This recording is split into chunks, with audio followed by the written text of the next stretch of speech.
नमस्कार दोस्तों, ब्लडी सत के आज के हैरान कर देने वाले बहुत ही ज़्यादा खौफनाक से अनोखे एपिसोड में मैं आप सभी लोगों के सामने किसी और की नहीं बल्कि खुद के साथ ही एक घटी ऐसी खौफनाक घटना की सच्ची कहानी लेकर आ गया हूँ जिसे सुनकर आप लोगों के रोंगटे खड़े हो जाएंगे। दोस्तों, दरअसल ये उन दिनों की बात है जब मैंने अपना कुछ हॉरर चैनल जैसा इस दुनिया में सोचा ही नहीं था।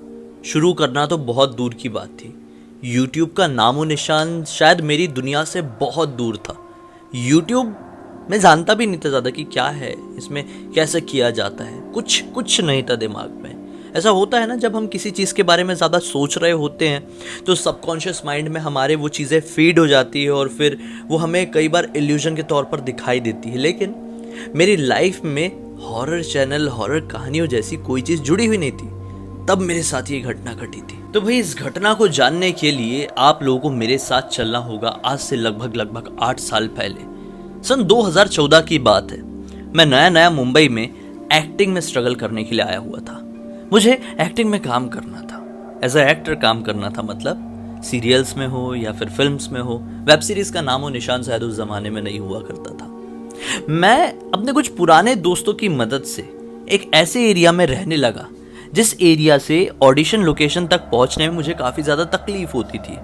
इस वजह से मैंने फाइनल ये फैसला लिया वहाँ पर कुछ दिनों तक रहने के बाद कि अब मैं यहाँ पर नहीं रह पाऊँगा, बल्कि एक ऐसी जगह पर जाकर रहूँगा जहाँ से ऑडिशन प्लेसेस पास में होंगे या फिर जहाँ से ऑडिशन प्लेसेस में पहुँचने के लिए इतनी तकलीफ, इतनी जो जद्दोजहद है वो नहीं करनी पड़ेगी। बस इसी वजह से मैं एक सस्ता, सुंदर और टिकाऊ घर ढूंढते ढूंढते पहुंच गया मुंबई के दहीसर नाम के इलाके में। दहीसर नाम का इलाका मुंबई के ऑडिशन प्लेसेस से काफ़ी ज़्यादा दूर था, लेकिन यहाँ से डायरेक्ट लोकल ट्रेन चलती थी अंधेरी के लिए। जी हाँ, अंधेरी में ही एक्टिंग के ऑडिशंस, सीरियल्स के, फिल्म्स के ऑडिशंस वगैरह सबसे ज़्यादा होते हैं और दहीसर से डायरेक्ट ट्रेन चलती थी।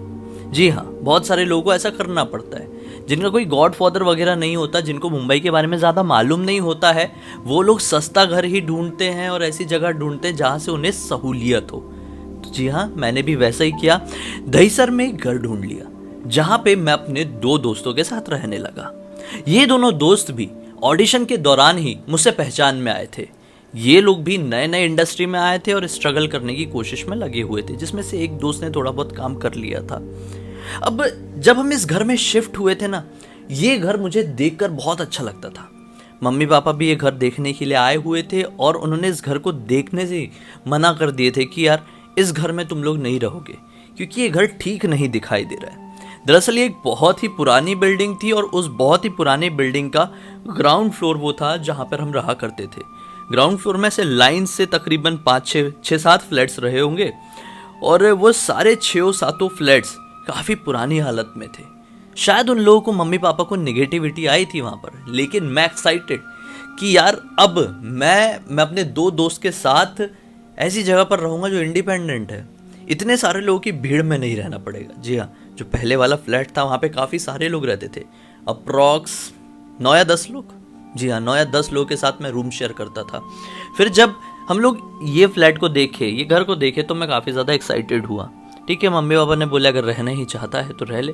जी हाँ, उस समय मेरे मम्मी पापा उधर एमपी से यहाँ पर आए हुए थे ऐसे घूमने के लिए, देखने के लिए, और उसी दौरान हम लोगों ने फ्लैट ले लिए। हम लोग यहाँ पर रहने लगे। शुरुआत के 1 महीने बहुत अच्छे से कटे। अब तक मम्मी पापा घर जा चुके थे, हम तीनों यहाँ पर लगभग सेटल हो चुके थे। अचानक से लगभग 1 महीने के बाद मेरी लाइफ में कुछ बदलाव आना शुरू हो गए। मुझे रात के समय 12 बजे के आसपास जोरों की भूख लगने लगती थी। उस जमाने में मैं नाइट आउल नहीं हुआ करता था भाई, जल्दी सो जाया करता था, जल्दी सुबह उठकर ऑडिशन जाया करता था। लेकिन अब जिंदगी में ऐसा कुछ भी नहीं है, मैं अभी उसका पूरा अपोजिट हूँ। खैर, 12 बजे के आसपास मुझे रात में बिना मतलब की बेइंतहा भूख लगने लगती थी। मेरे दोनों दोस्त सो जाया करते थे। मैं उठता था, किचन की तरफ अपने मोबाइल के फ्लैशलाइट से कुछ बनाता था और खा लेता था। घर में अक्सर दूध होता था, तो दूध के साथ मैं कुछ मिक्स करके नॉर्मली रात में सोने से पहले, जब ऐसी भूख लगती थी मुझे अचानक से, तो मैं सोने से पहले या फिर बीच में उठ के कभी खा लिया करता था। तो ऐसा पिछले मैं 14-15 दिन से कर रहा था। लेकिन इन 14-15 दिनों से केवल इतना ही मेरी जिंदगी में नहीं हो रहा था, बल्कि जब मैं उठ के रात के समय कुछ बना रहा होता था, पूरा रूम में अंधेरा होता था, केवल मेरा फ्लैश लाइट ही ऑन होता था। तो मैं क्या पाता था कि मेरे रूम में जो खिड़की लगी हुई है, जो कि सीधे बाहर की तरफ खुलती है, उस खिड़की से कोई तो मुझे झांक झांक कर देख रहा है। मुझे बार बार ऐसा महसूस होता था। मैं पलटकर देखता था तो पाता था कि पीछे कोई नहीं खड़ा है। एक दो बार ये फीलिंग इतनी ज़्यादा स्ट्रांग हुई कि मुझे ऐसा लगा कि पक्का कोई छुप छुप के देख रहा है। तो मैं अपने रूम से बाहर निकल के भी देखा, कोई है तो नहीं, लेकिन कोई नहीं होता था। मैं एक बार आप लोगों को अपने रूम का नक्शा बता देता हूँ तो क्लियर समझ में आएगा। नक्शा कुछ ऐसा था कि एक 1 आर के रूम था, ज़्यादा बड़ा नहीं था, यही कोई 12 बाई 12 का रूम रहा होगा। इसमें एक बेड ऐसा लगता था, यहाँ पे यहीं पे एक बेड ऐसा लगता था, मतलब ज़मीन में बेड लगाते थे, मतलब गद्दा लगाते थे यार। एक दोस्त मेरा इस तरफ सोता था और दूसरा दोस्त इस तरफ सोता था। और यहाँ पे ये जो पर्दा दिख रहा है, यहाँ पे थी खिड़की जो कि खुलती थी सीधे बाहर की तरफ, और इससे थोड़ा स्पेस छूटा रहता था, लगभग 4 फीट का। और फिर मेरा गद्दा होता था और उस गद्दे में मैं अकेला, मतलब उस तरफ मैं अकेला सोता था। तो जहाँ मैं सो रहा हूँ मेरी आंखें खुले तो डायरेक्ट मेरे को ये खिड़की दिखे। समझ रहे हो ना, मैं यहाँ पर अगर सो रहा हूँ तो मेरी आंखें खुलेगी तो डायरेक्ट मेरे को खिड़की दिखेगी ना। तो ऐसा कुछ होता था। तो लेकिन खैर, मैं उठ के जब भी, और किचन हमारा कैसा, किचन भी बता देता हूँ। किचन जो हमारा था वो वैसा, वहाँ पे प्लेटफॉर्म बना हुआ था इस तरफ में। तो मैं इस तरफ मुँह करके जब भी कुछ बना रहा होता था रात के समय, जब मुझे भूख लगती थी, तो मुझे ऐसा लगता था कि कोई खिड़की से देखा। मैं पलट के देखता था कोई है क्या, लेकिन कोई दिखाई नहीं देता था। फिर मैं कुछ कर रहा हूँ, फिर ऐसा फील होता था कोई ऐसा छुप छुप के देख रहा है। ऐसा होता है ना, हमारा साइड विजन होता है। फिर से मैंने देखा कोई नहीं है। तो ऐसा कई बार हुआ और मैं घर से बाहर निकल के भी देखा तो कोई मुझे दिखाई नहीं दिया। ऐसे करते करते 15-16 दिन बीत गए। एक दिन की बात है, उस रात को मुझे भूख नहीं लगी, बल्कि अचानक से मेरी ऐसी ना गहरी नींद थी, ऐसी नींद खुली, अपने आप ही नींद खुली, पता नहीं क्यों खुली, लेकिन खुली। अब जैसे मेरी नींद खुली तो मैं यहाँ पर सो रहा हूँ ना, मैं ये सो रहा हूँ, तो मेरी नींद खुलेगी तो सबसे पहले मेरी नज़र कहाँ जाएगी, खिड़कियों में जाएगी। क्योंकि जनरली हम लोग खिड़की खोल के सोते थे। रीज़न खिड़की खोलने का ये था कि गर्मी थोड़ी सी ना, ह्यूमिडिटी मुंबई में ज़्यादा होती है। तो मेरी ये शुरू से आदत रही है कि मैं जहाँ पे भी रहता हूँ और वहाँ पे खिड़की है तो मैं खिड़की खोल के ही सोता हूँ। क्योंकि वहाँ पे ना ऐसी विंडो नहीं थी जैसी अभी विंडो होती है ना, स्लाइडिंग वाली, ऐसी नहीं, वो पुरानी बिल्डिंग थी। तो पुराने ज़माने का उसमें मतलब इंटीरियर डिज़ाइन थी, तो उसमें खिड़कियों में ना ग्रिल लगे हुए थे लोहे के। तो किसी के अंदर आने की कोई संभावना नहीं थी, तो कोई ऐसा डर नहीं लगता था कि चोरी चकारी हो जाएगी, कोई अंदर घुस जाएगा, ऐसा कुछ नहीं था। उसमें ग्रिल लगी हुई थी, मच्छर ना आने की जाली लगी हुई थी। इस वजह से, जैसे देखो ये है ना, ये स्लाइडिंग वाला, ये ट्रांसपेरेंट, ये खोलेंगे तो डायरेक्ट बाहर, ऐसा नहीं, वहाँ पे ग्रिल लगी रहती थी। तो इस वजह से मैं खोल के सोता था। तो ना अचानक से मेरी ऐसी नींद खुली, खिड़की खोली हुई थी, बाहर से हल्का हल्का स्ट्रीट लाइट की रोशनी इधर तरफ आ रही है। मैं क्या पाता हूँ कि खिड़की में एक आदमी खड़ा है, खाली बनियान पहन के। मतलब शिट, ये कौन है? अब मेरी फट गई। मैंने सोचा कि ये कोई चोर है कि क्या है, और अगर ये चोर है, मैंने अगर यहाँ पे हंगामा मचा दिया तो इसकी नज़र पड़ चुकी है घर पे, अभी तो भाग जाएगा और फिर कल या परसों या कभी भी आके बैंड बजा देगा। तो मैंने सोचा कि इसको मैं रंगे हाथों लिटरली पकड़ूंगा, क्योंकि अगर मैंने अभी चिल्लाया तो बाहर की बाहर भाग जाएगा। तो अगर ये अंदर आने की कोशिश कर रहा होगा और तब मैंने इसको पकड़ा अंदर आते हुए, तो मैं पकड़ ही लूँगा लिटरली, फिर ये भाग नहीं पाएगा। सीधे इसको हम लोग पीटेंगे या फिर पुलिस के हवाले कर देंगे। तो ये चीज़ मेरे दिमाग में चल रही है। तो मैंने लिटरली उसको देख लिया हूँ कि वो है वहाँ पे। अचानक से उसके बाजू में एक बच्चा के खड़े हुआ, जिसकी हाइट उस आदमी के इतने कंधे कंधे तक आ रही होगी। मैंने साला बच्चे के साथ चोरी करेगा क्या, कौन है ये? फिर ऐसा लगा कि ना उसके हाथ में कुछ है, उसने अपना ऐसा हाथ उठाया।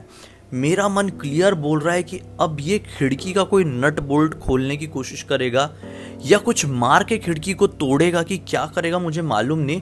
उसने ऐसा अपना हाथ उठाया ही है कि उसके दूसरे साइड आके एक औरत खड़ी हो गई। अब उसके एक साइड में उसका एक बच्चा, एक औरत और वो बनियान पहना हुआ आदमी। मेरे लिटरली गूज बम्स आ रहे हैं। अभी देखो क्या दिखाऊं मैं आप लोगों को। तो मुझे ऐसा लगा कि पूरा खानदान मिलकर चोरी करने आया क्या हमारे घर पे, और हम तो बेचारे स्ट्रगलर लोग, क्या है हमारे पास, जेब में मुश्किल से 100-150 रुपए रखे होंगे सबके, और जो भी कुछ होगा हमारे घर वालों का दिया हुआ हमारे एटीएम में है। तो ये क्या करेंगे, मतलब हमारे घर के अंदर घुस के। इस रूम में तो बहुत सारे लोगों के घर हैं, समृद्ध लोग हैं, तो हमारे रूम में क्यों आना चाह रहे? शायद हमारा रूम सबसे आखिरी में है, इसलिए मैंने सोचा कि ये हमारे घर में एंटर करने की कोशिश कर रहे हैं। मैंने जैसी देखा उसने हाथ उठाया है, उसकी औरत आगे खड़ी हुई है उसके साइड में, तो ना चाहते हुए भी मैं ऐसा झटके से उठा और मैं कुछ बोलने ही वाला था चिल्ला के कि मेरा एक दोस्त उठ गया। होता है ना ऐसा ऐसा फड़फड़ा के मैं उठूंगा तो मेरे एक दोस्त को समझ में आ गई कुछ हलचल हो रही है रूम में, तो वो भी उठा। बोला क्या हुआ निखिल? मतलब बाहर कोई है, तुरंत निकल के देखे बाहर कोई भी नहीं था, जबकि ना हमारे दरवाजे के सामने से बिल्कुल सीधा सीधा लंबा रास्ता था। कोई कितनी भी स्पीड से भागे, हुसैन बोल्ट भी भागेगा ना तो आंखों के सामने से ओझल नहीं हो सकता, क्योंकि पतला सीधा रास्ता था और ये काफी लंबा था, मतलब अप्रॉक्स ये 20 मीटर के आसपास कर रहा होगा। और इतनी तेजी से मैंने दरवाजा खोला ना कि बंदूक की गोली होगी तो ही तेज निकल पाएगी, नहीं तो कोई और इतनी तेज नहीं निकल पाएगा। मैंने देखा बाहर की तरफ कोई नहीं है, मेरे दोस्त ने भी देखा, इस तरफ भी देखा, दरवाजा खोल के इस तरफ भी देखा, लंबी लंबी ऐसी गली बनी हुई है, कोई दिखाई नहीं दिया। मिला कोई छुपा तो नहीं है, कोई समझ में नहीं आ रहा है, और इतनी जल्दी भाग नहीं सकते। एक साड़ी पहनी हुई औरत, एक छोटा सा बच्चा और एक बनियान पहना हुआ आदमी इतनी तेजी से तो नहीं भाग सकते। ये था क्या? मैंने अपने दोस्त को भी बताया, तो मेरा दोस्त बोलता है कि हाँ यार, अभी 2 दिन पहले की बात है, मैं ऑडिशन से लौट रहा था ना, तो एक आदमी को मैंने लिटरली अपने घर से थोड़ा सा पहले जो एक गैपिंग है, मतलब गली वाला एरिया है, वहाँ पे बनियान पहना हुआ बैठे हुए देखा था। और रात के वक्त लौटा था ऑडिशन से, यही कोई 10:30 पौने 11 बजे, कुछ टाइम पास भी किया होगा बीच में, तो 10:30 पौने 11 बजे वो घर लौट रहा था। तो उसने देखा था कि हमारे घर से थोड़ा सा ही पहले एक आदमी ना बनियान पहन के अंधेरे में बिल्कुल ऐसा दुबक के बैठा हुआ था। तो बोलता है मैंने उसे देखा भी कि ऐसा क्यों बैठा हुआ है, लेकिन कुछ मैं नोटिस कर पाता उससे पहले मैं थोड़ा आगे बढ़ा, और फिर जब मैं वापस से पीछे बढ़ा तो पीछे कोई नहीं था। तो बोलता है मेरे को बिल्कुल समझ में नहीं आता कि वो कौन है, कोई है कि भी नहीं, या फिर मेरा वहम है। और बोलता है सेम टू सेम आज तो मुझे वैसा ही हुलिया बता रहे कि तूने अपनी खिड़की में खड़े हुए देखा, तो क्या ये कुछ गड़बड़ है? मतलब पता नहीं भाई गड़बड़ है कि क्या है, इनको समझ में नहीं आ रहा है। पिछले कुछ दिनों से मेरे साथ ये रेगुलरली हो रहा है कि जब भी मैं कुछ खाने का बना रहा होता हूँ रात के वक्त अपनी फ्लैश लाइट की मदद से, तो मुझे लिटरली फील होता है कि खिड़की में आके कोई खड़ा है, अंदर झांकने की कोशिश कर रहा है, घुसने की कोशिश कर रहा है, लेकिन जब मैं देखता हूँ तो कोई होता नहीं है। मैंने सारी चीज़ अपने उस दोस्त को बताया, और जो मेरा दूसरा दोस्त था जो ये खिड़की वाले साइड में सो रहा था, वो अभी भी नींद में था, वो बहुत गहरी नींद में था, थकान की वजह से शायद। खैर वो वाली रात तो हमने मोबाइल चला चला के काट दिए जब लगभग 4 बजे, और 4 बजे फिर मैंने सोचा अब सो जाता हूँ, मोबाइल छोड़ के मैं सो गया। फिर जब अगली रात आई ना, तो अगली रात को मैं सोया और मैंने बहुत ही डरावना सपना देखा। सपना ऐसा था कि सपने में लिटरली 3 लोग मुझे दिखाई दिए, एक बच्चा, एक औरत, एक बनियान पहना हुआ आदमी, लाल रंग की बनियान पहना अभी भी मुझे याद है, और चेक्स वाली लुंगी पहना हुआ है जिसमें वाइट और ब्लैक कलर के चेक्स हैं, ग्रे डार्क ग्रे टाइप के चेक्स हैं। और वो आदमी अपनी औरत के साथ जिसने एक साड़ी पहनी हुई है, और ये साड़ी महाराष्ट्रन स्टाइल में पहनी है, और एक बच्चा है जो बच्चा एक टी शर्ट में है, और जो 3/4 पैंट होता है ना उसमें 3/4 जीन्स वाले 3/4 में है, और वो हमारे घर में घुसने की कोशिश कर रहे हैं, और मैं अपने घर में घुसने नहीं दे रहा हूँ उनको। तो वो ना बाल वाल खींच के मुझे बहुत मार रहे हैं और बोल रहे हैं कि ये हमारा घर है, हम रहेंगे, हम घुसेंगे, तुम होते कौन हो साले, तुमको मारेंगे। वो ईंट वीट पत्थर वत्थर उठा के हम तीनों के सर्वर फोड़ने की कोशिश कर रहे हैं। मतलब मैंने लिटरली सपने में ये देखा, और ये सपना इतना ज़्यादा रियलिस्टिक था ना कि मैं जम गया था लिटरली नींद में कि मैं क्या देख लिया। मेरे रोंगटे नॉन स्टॉप खड़े हो रहे हैं अभी, तो मैं जम गया था लिटरली देख के कि ऐसा सपना मुझे क्यों दिखाई दे रहा है। और मुझे बहुत डर लगा उस सपने से लिटरली। जब नींद खुली देखा तो मैं हाफ रहा हूँ बहुत ज़्यादा। मैंने लाइट ऑन किया, मतलब ये कुछ अजीब हो रहा है ज़िंदगी में, मेरे को कुछ समझ में नहीं आ रहा है। उस दिन के बाद से लगातार मेरे को गंदे गंदे सपने आने लगे, स्लिप पैरालिसिस होता, और हर रात सपने में वो जो बनियान है, लाल बनियान और चेक्स वाली लुंगी वाला आदमी दिखाई देता। कभी वो मुझे घसीट के हवा में उड़ने लगता, कभी वो आके मेरा गला दबाने लगता, कभी वो बहुत सारे डरावने पक्षियों के साथ आता और मेरी मतलब पूरे शरीर को नोच नोच कर खाने लगता। बहुत गंदा गंदे सपने आ रहे थे। और एक दिन ऐसा है कि अब मुझे सोने से भी डर लगने लगा। मैं तरह तरह के नुस्खे आजमाने लगा कि तकिया के नीचे ये रख के सोऊं, वो रख के सोऊं, ऐसा करूं वैसा करूं। फिर ना मैं बहुत थक गया। मैंने बोला इस इस घर को छोड़ दूंगा साला, पता नहीं क्यों हो रहा है, क्या हो रहा है, किससे कोई बाबा से बात करूँ क्या। हालांकि मैं बाबा वगैरह पे इतना विश्वास नहीं करता था, लेकिन मैंने सोचा अब किसी का सहारा लेना पड़ेगा, क्योंकि ये जो चीज़ हो रही है ना, ये बियॉन्ड द नॉर्मल हो चुकी है। मेरे लिए ये चीज़ बिल्कुल भी नॉर्मल नहीं है।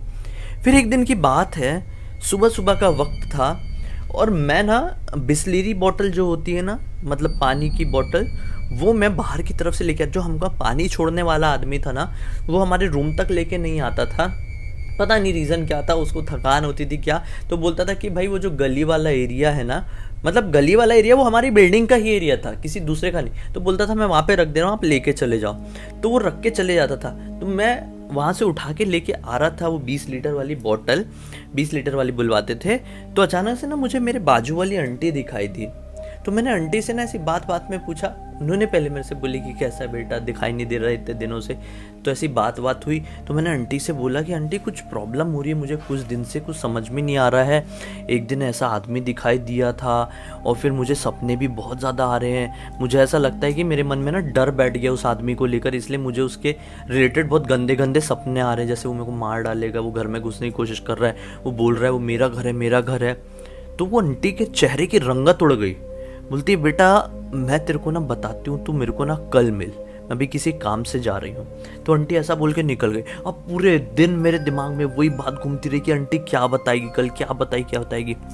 आंटी खुद उसी रात को, मतलब सेम रात को बोली, दरवाज़ा नॉक करके आई, बोलती है बेटा तू मिला था ना दिन में, क्या बात है मैं तेरे को बताऊँ, जो घर है ना, एक काम करते हैं, तू यहाँ पे मत बैठ, तू मेरे घर पे चल। तो मैं उनके घर पे गया। आंटी ने उस रूम में बताने वाली थी लेकिन बताई नहीं।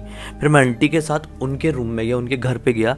तो आंटी बताती कि बेटा जिस घर में तू रहता है ना, तुम लोग रहते हो ना, वो घर इतनी जर्जर हालत में क्यों है, क्योंकि ये घर रेंट पे नहीं जा रहा था। हम लोगों को वो 5,000 के रेंट पे मिला था। मैं लिटरली बता रहा हूँ, मुंबई में 5,000 के रेंट पे एक फ्लैट मिलना नेक्स्ट टू इम्पॉसिबल हो जाता है, बहुत महंगा होता है भाई यहाँ पे। और वहाँ पे पूरा फ्लैट हमको दहीसर के इलाके में 5,000, वेस्ट में, ईस्ट में भी नहीं, वेस्ट के एरिया थोड़े महंगे होते हैं, तो मेरे को 5,000 में मिला था। तो आंटी ने बोली तूने सोचा है कभी कि वो घर इतनी जर्जर हालत में क्यों है और तुमको इतना सस्ते में क्यों मिला। कितने में मिला? मैंने आंटी 5,000 का मिला। बोले बोल कैसे, और डिपॉजिट कितने का मिला? बोले आंटी डिपॉजिट तो 10,000 दिया। बोले सोच के देख, जहाँ पे 15-20 हज़ार से फ्लैट शुरू होते वो तुमको 5,000 में क्यों मिल रहा है? बोला पता नहीं। तो आंटी बताती है कि अभी से लगभग 8 या 10 साल पहले की बात है, वो घर नॉर्मल हुआ करता था। उस घर में एक परिवार रहता था। ये परिवार में एक आदमी, उसका छोटा सा बेटा, एक औरत और उसकी एक और बेटी रहती थी जिसकी उम्र यही कोई 17-18 साल की रही होगी। ये लोगों का ना कुछ धंधा चलता था सब्जी वगैरह का, लेकिन एक दिन कुछ ऐसा आया कि इनको बहुत भारी नुकसान हो गया और इनका धंधा पूरी तरह से चौपट हो गया। दिन दुगनी रात चौगनी गरीबी इनके घर में दस्तक देने लगी। आंटी के वर्डिंग्स नहीं थे भाई, ये मेरे वर्डिंग्स हैं, मैं अपने वर्डिंग्स में समझा रहा हूँ, आंटी ने तो सिंपल में बताई थी। तो दिन दुगनी रात चौगनी गरीबी इनके घर में दस्तक देने लगी, जिस वजह से पूरा परिवार परेशान रहने लगा। क्या करें, किसके पास जाएं, किसी को कुछ समझ में नहीं आता। फिर क्या होता है एक दिन कि आदमी लोगों से कर्जा लेने लगता है। कर्जा इतना ज़्यादा बढ़ जाता है कि वो वापस से चुका पाए इस जन्म में, वो ये क्लियर समझ नहीं पाता है। बोलता है कि अब क्या होगा। उस आदमी ने जीते जी अपने नाम पे LIC करवाया हुआ था। उसने बोला कि अगर मैं समझ लो ख़त्म हो जाता हूँ तो ये जो मेरे घर के ऊपर जो इतना बड़ा कर्जा चढ़ गया है ना, वो ठीक हो जाएगा, मेरी पत्नी उसको भर देगी। उसने उसी सोच के साथ खुद को ख़त्म कर दिया उसी घर के अंदर खुद को। अब मैं क्लियर बोल भी नहीं सकता ना यार, अभी कैसे बोलूँ, मतलब लटक गया वो अपने घर पे। तो जिस वजह से उसकी पत्नी ने उसको ऐसे हालत में देखी ना, तो उसकी पत्नी एकदम सदमे में चली गई और अपने पति की मृत्यु के ठीक 17 दिन बाद अपनी भी जान दे दी, मतलब उसकी पत्नी भी ख़त्म हो गई। अब घर पे बचे वो छोटा सा लड़का जिसकी उम्र यही कोई 11-12 साल की रही होगी, और वो लड़की जिसकी उम्र 17-18 साल की थी। वो लड़की कॉल सेंटर में जॉब करने लगी। जैसे उनके पिताजी का ये सब कुछ हुआ था ना, उसने बोली थी कि जल्दी से जल्दी अभी मैं कॉल सेंटर में जॉब पकड़ लूँगी तो अच्छा हो जाएगा। तो लड़की कॉल सेंटर में जॉब करने लगी थी। कुछ दिन बाद वो लड़के की तबीयत ख़राब हो गई और वो लड़का भी तबीयत ख़राब होने की वजह से ख़त्म हो गया। इस पूरे परिवार में एक ही लड़की बची। फिर हुआ ऐसा कि वो लड़की शायद अपने कॉल सेंटर में किसी लड़के से प्यार करने लगी थी, कुछ अदर कास्ट का था। तो उसने बिना फैमिली वालों कुछ बोले, बिना किसी को बताए उस लड़के के साथ चली गई, शादी करके मुंबई छोड़ के बाहर ही चली गई। और ये जो घर है, ये जो घर था ना, वो उनके जो रिलेटिव थे, मतलब वो जो आदमी था जिसने ऐसा काम किया था, उस आदमी के कोई जो रिलेटिव रहे होंगे उन लोगों ने अपने अंडर में ले लिए। उन लोगों के कोई और रिलेटिव आके इस घर में रहे होंगे, उन लोगों को अजीबोगरीब एक्टिविटी फील हुई, वो लोग घर छोड़ के भाग गए। उसके बाद एक दो लोग और रेंट पे आए, उनको भी कुछ फील हुआ, वो भाग गए। बोले अब तुम आए हो, तुम लोगों को भी ऐसा कुछ अजीब फील हो रहा है।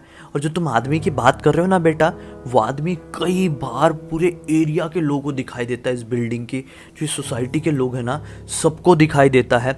कभी कहीं बैठा रहता है, कहीं चल रहा होता है, रात के वक्त कोई मोबाइल में बात करने के लिए बाहर निकलता है तो किसी को दिखाई दे देता है, लेकिन ना किसी को कोई नुकसान नहीं पहुंचाया है, वो केवल लोगों को दिखाई देता है। शायद उसने अभी तक अपनी जो मृत्यु है वो एक्सेप्ट नहीं कर पाया, हालांकि उसने खुद से किया, लेकिन वो एक्सेप्ट नहीं कर पाया, या उसका लगाव जो है, वो उसका जो मोह है, उसने उसे यहाँ पर रोक लिया है।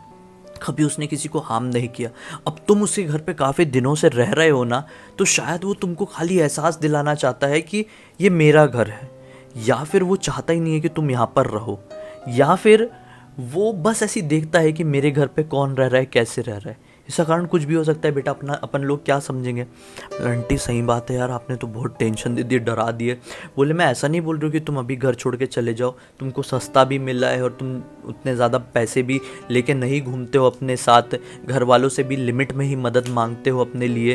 तो एक काम करो, तुम रहो बेटा, और ना एक काम किया करो, रोज़ सुबह हनुमान चालीसा पढ़ो और हाथ जोड़ के ना इतनी चीज़ बोल दिया करो कि हमें पता है कि ये आपका घर है, ये हमारा घर नहीं है, तो यहाँ पर ना हम आपको परेशान नहीं करेंगे, आप हमें परेशान मत करो, हम अपनी ज़िंदगी को ठीक करने के लिए यहाँ पर आए हुए हैं, तो बस हमें किसी तरह का नुकसान मत पहुँचाना आप, और हम आप किसी चीज़ को हार्म नहीं करेंगे। ऐसा ना हाथ जोड़ के बोल दिया करना बेटा, कुछ नहीं होगा तुझे।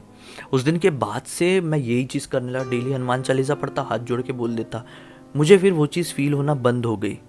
फिर अपने आप किस्मत का पहिया घूमा और वहाँ से निकलकर थोड़े समय बाद आज यहाँ तक आ गए। लेकिन जो वो यादें हैं जो स्ट्रगल के टाइम की, वो बड़ी खौफनाक भी है यार, बड़ी डरावनी यादें भी हैं।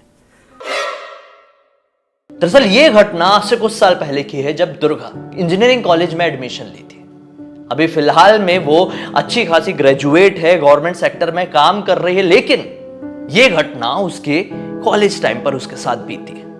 अब जो लोग मुझे पहले से जानते हैं, जो लोग मेरे पहले से वीडियो देख रहे हैं, वो लोग तो जानते होंगे कि मेरे साथ भी कुछ इसी तरह की घटनाएं मेरी इंजीनियरिंग के दौरान पर हुई है। अगर आप लोग मुझे जानते हैं तो ये जानते होंगे कि मैं इस स्टोरी से कितना ज्यादा रिलेट कर सकता हूं। लेकिन खैर, मेरी कहानी अलग थी। ये दुर्गा की कहानी है, जो कि छत्तीसगढ़ के बिलासपुर नाम की जगह से शुरू होती है। बिलासपुर से कुछ ही दूरी पर स्थित है एक शहर, जिस शहर का मैं नाम नहीं लेना चाहूंगा, बेहतर है। क्या होता है, उस शहर में एक इंजीनियरिंग कॉलेज है। वहां पर दूर दराज के इलाकों से लोग बच्चे पढ़ने के लिए आते हैं। दुर्गा भी उन्हीं में से एक थी। फर्स्ट ईयर में एडमिशन ली और अपने घर से पहली बार वो ऐसे बाहर निकलकर कहीं सेटल होने वाली थी। कभी दूर भी नहीं गई थी ज्यादा अपने घर से। वो बाहर जाती है, उस शहर में पहुंचती है, उसका एडमिशन तो पहले से ही हो चुका था। उसे कहीं कहीं की जुगाड़ से एक पीजी के बारे में पता चल जाता है। एक ऐसा पीजी जिसे हम हॉस्टल कहेंगे तो कुछ गलत नहीं होगा, क्योंकि इस पीजी में टोटल 10 लड़कियां रहती थी। वो एक बड़ी बिल्डिंग थी, सबसे ग्राउंड फ्लोर में उसके ओनर रहा करते थे, एक अंकल आंटी। ऊपर वाले घर को, मानो कि ऊपर वाले पूरे फ्लोर को वो लोगों ने रेंट पर दे रखा था इंजीनियरिंग में पढ़ने वाली लड़कियों को। 10 लड़कियां थी टोटल, 5 रूम वो लोगों ने अलॉट किए थे उन 10 लड़कियों को। एक एक रूम में 2-2 लड़कियां रहती थी। सारी की सारी एक को छोड़ के सब साइंस वाली थी, एक अकेली लॉ में पढ़ने वाली थी। अभी जो लॉ में पढ़ने वाली थी ना, इसका जो कॉलेज का टाइमिंग था वो इंजीनियरिंग में पढ़ने वाले बच्चों से अलग था। इंजीनियरिंग में पढ़ने वाले बच्चे दोपहर तक फ्री हो जाते थे और इसकी दोपहर से कॉलेज क्लासेस स्टार्ट होती थी। ये क्यों बता रहा हूं, आगे समझ में आएगा। क्या होता है कि दुर्गा जैसे ही पहले दिन यहाँ पर पहुंचती है, माहौल देखती है, नई लड़कियों को देखती है, सोचती है दोस्त बनेंगे, एक अलग सी फीलिंग आती है ना। अगर आप लोग भी अभी अभी हॉस्टल में बाहर गए हैं, बाहर पढ़ाई करने के लिए निकले हुए हैं, तो आप लोग समझ सकते हैं मैं क्या कहना चाह रहा हूँ। ये फीलिंग बहुत ही डिफरेंट थी। पहले दिन वहां पर सेटल होती है और पहले ही रात को बड़ा ही अजीब गरीब कुछ एक्सपीरियंस करती है। एक्सपीरियंस ये था कि जो ओनर थे, जो नीचे रहते थे ना, वो रात में 1 बजे के आसपास पूजा करने लगे। रात में 1 बजे के आसपास कौन सी पूजा होती है? जितनी भी लड़कियां ऊपर थी, ये नई नई आई हुई थी ना, एक हाथ 2 सीनियर रही होगी तो रही होगी, वो लोग सो चुकी थी अब तक। लेकिन जो जूनियर लड़कियां आई थी, अभी अभी सेटल हुई थी यहां पर, तो उनके लिए बहुत नई जगह थी। रात में इतनी जल्दी नींद आना थोड़ा मुश्किल था। ऊपर से इस तरह की रात के 1 बजे के आसपास पूजा, मंत्रों की आवाजें, बड़ा ही अलग एक्सपीरियंस था। अब रूम में एक इकट्ठी होती है सारी लड़कियां, सुनने की कोशिश करती है, तो ऐसी आवाज आती है कि जैसे ढोल या कुछ नगाड़ा जैसा नीचे कुछ अंकल बजा रहे हैं। जो ओनर है वो मंत्र भी पढ़ रहे हैं, पूजा कर रहे हैं, और नीचे से कुछ अलग सी स्मेल आ रही है। लड़कियां थोड़ी घबराई। दूसरे दिन भी सेम चीज हुई, तीसरे दिन भी सेम चीज हुई। एक दिन लड़कियों ने वो आंटी से पूछ डाली कि आंटी रोज रात में अंकल इस तरह की पूजा क्यों करते आधी रात? तो आंटी क्या बोलती है कि दरअसल अंकल रामायण पाठ करते हैं। लड़कियां सोचने लगी कि इस तरह के मंत्र तो रामायण में नहीं हो सकते जिस तरह के मंत्र हम सुन रहे हैं अंकल से, और इस तरह से ढोले नगाड़ा क्यों बचाते हैं रामायण पढ़ते टाइम। लड़कियों ने सोची अरे होगा कुछ, हमको शायद उतना नहीं समझता है। धीरे धीरे करके इन चीजों की ऊपर रहने वाली लड़कियों को आदत लग गई। उन लोगों ने अपने सीनियर्स से भी पूछी कि ये कब से होता है, तो सीनियर्स ने बताया कि हम ज्यादा माइंड नहीं करते हैं, डेली होता है। खैर कुछ दिन अच्छे से क्रॉस होते हैं, लेकिन अचानक से सारी जो नई लड़कियां थी क्या नोटिस करना शुरू करती हैं, उनके जो सामान है, उनके जो बिलोंगिंग्स है, अपने आप गायब हो जाते हैं। लड़कियां सोच में पड़ जाती कि ऐसा होता क्यों है। बीच बीच में ये सोचती कि शायद मेरी रूममेट ने ही ली होगी। क्या बोलूं अब, एक छोटी सी कंघी के लिए या फिर ऑयल के लिए या फिर साबुन के लिए या फिर शैम्पू के लिए क्या बोलूं। एक दिन ये लोग खाना वाना खा के आए थे डिनर करके और थोड़ा बैठे हुए थे। अगले दिन संडे था, तो सैटरडे नाइट में थोड़ी बातचीत बैठ के कर रहे थे, कहानी एक्सचेंज कर रहे थे। तो एक लड़की ना टॉन्ट मारते हुए क्या कहती है कि यार मुझे तो समझ में नहीं आ रहा है मेरा सामान आजकल चला कहां जाता है। मेरी याददाश्त शायद कमजोर हो गई है, मैं जहां सामान को रखती हूं भूल जाती हूं और मेरा सामान गुम कैसे हो जाता है। दूसरी लड़की ये बात सुन के बोलती है बिल्कुल सही बोल रही है यार, तो मेरे साथ भी ऐसा हो रहा है काफी दिनों से। दरअसल मैं भी जहां सामान रखती हूं वहां से गायब हो जाता है। एक एक करके सारी लड़कियां ऐसा बोलने लगी। अब सभी लोगों को समझ में आ गया कि जो सामान चोरी हो रहा है वो केवल एक लड़की की वजह से हो रहा है, लेकिन वो लड़की कौन है कुछ समझ में नहीं आया। अब इन चीजों को वो लड़कियां इग्नोर करने लगी कि हो ही रहा है, अभी क्या ही कर लेंगे, पुलिस को थोड़ी कंप्लेंट करेंगे कि हमारी कंघी चोरी हो गई। अब आखिरकार वो समय आ गया जब जो सीनियर लड़कियां थी वो इस हॉस्टल को छोड़ के जाने वाली थी। कुछ कहीं और सेटल होने वाली थी, कुछ अपने घर लौटने वाली थी, कुछ की पढ़ाई कंप्लीट हो गई थी तो दूसरे शहर में जॉब करने के लिए जाने वाली थी।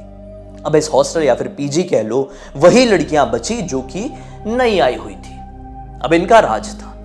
इसके भी रूम में एक लड़की थी, वो कहीं और जा चुकी थी। ये भी खुश हो गई कि यार चलो अब इस रूम में मैं अकेली हूं, मैं अकेली मालकिन। इसको बड़ा अच्छा लगा 1-2 दिन तक। लेकिन सीन क्या था पता है, यहां से कहानी में ट्विस्ट शुरू होता है। एक दिन इसी हॉस्टल में रहने वाली एक लड़की का बर्थडे था, ठीक है। अब इस हॉस्टल में लड़कों का एंटर करना तो अलाउड नहीं था, तो लड़कियां क्या बोलती है कि हमारे हॉस्टल के पास ही एक तालाब है, उस तालाब के पास एक पीपल का पेड़, उस पीपल के पेड़ के नीचे मिलते हैं ना सब लोग, वहां केक वेक काटेंगे, पार्टी मनाएंगे, फिर अपने अपने हॉस्टल लौट जाएंगे। बॉयज हॉस्टल भी थोड़ा सा आगे ही था, कुछ उनके लड़के दोस्त भी वहां पर पहुंच जाते हैं, ये हॉस्टल की लड़कियां भी वहां पर पहुंचती है। दुर्गा जो थी अपने कॉलेज से लौट रही थी, उसकी नजर सब पड़ी कि ये लोग अरे सही में मिलके पार्टी कर रहे हैं पीपल के पेड़ के नीचे, तो वो भी रुक गई। अब जब वो रुकी तो क्या पाई कि सभी लोग ना चाउमीन खा रहे हैं, एक प्लास्टिक की प्लेट और प्लास्टिक की चम्मच में। ये आगे बढ़ी, चम्मच उठाई और जिसका बर्थडे था उसको विश की, और फिर उसी की प्लेट से एक बाइट, समझ लो एक चम्मच उठा के उसने चाउमीन खाई। थोड़ी बातचीत हुई, थोड़ा 2 कदम पीछे आई तो एक और लड़की खड़ी हुई थी जो लॉ में पढ़ती थी, जिसके बारे में मैंने आप लोगों को स्टार्टिंग में ही बताया था, जिसका कॉलेज का टाइमिंग अलग था। वो लड़की भी खड़ी हुई थी। इसने ब्लैक कलर का जो ऊपर कुर्ती होता है और सलवार रेड कलर का पहनी हुई थी। उसके पास दुर्गा गई और उसके प्लेट से भी उठाई, थोड़ा सा चाउमीन और खाई और थोड़ी बात भी की उससे। अब वो लड़की बोलती है कि ठीक है मैं निकलती हूँ। ऐसा बोल के वो निकल गई। दुर्गा ने भी हाँ में सर हिला दी। वही ब्लैक सूट वाली जिसका लॉ में एडमिशन हुआ था, जो लॉ में पढ़ती थी, वो जाती है। उनका घर वहां से दिखाई देता था, उनका जो फ्लैट था या फिर पीजी कह लो, हॉस्टल, जो भी कहना है कह लो यार, वो वहां से दिखाई देता था जहां पे ये लोग खड़े थे। तो दुर्गा उस लड़की को देख ही रही है, वो अपने हॉस्टल की तरफ जा रही है। मेन गेट में एंटर करी और विद इन 1 सेकेंड उसके एंटर करते से वो वापस लौटी।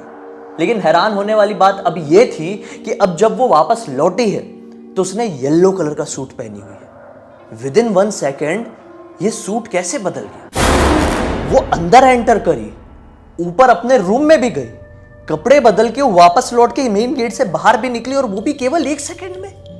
दुर्गा को अपनी आंखों पर विश्वास नहीं हुआ।